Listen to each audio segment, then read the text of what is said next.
Argo, un quattro zampe razza Malinois, presto diventerà agente antidroga della polizia locale di Limena. Bello e sveglio prenderà servizio alla fine del 2022, quando avrà completato l'addestramento e avrà il suo bel da fare. Un aumento di consumo di sostanze stupefacenti. Da cosa lo notiamo noi? Noi lo notiamo nei servizi sociali con le richieste di aiuto che arrivano. Le persone si sono rifugiate nella droga per sfuggire a queste frustrazioni, a questo stress appunto da lockdown.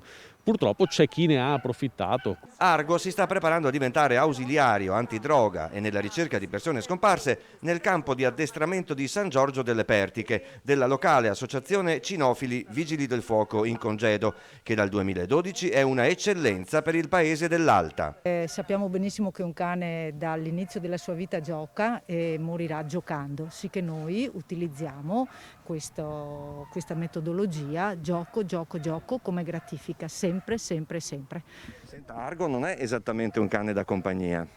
Allora, Argo è un cane da compagnia che può essere benissimo da compagnia ma che ha bisogno di lavorare. Il progetto di formazione di Argo è interamente finanziato dai Rotary Club di Padova, Padova Eugania e Campo San Piero. Nessuna spesa per i comuni di Limena e San Giorgio.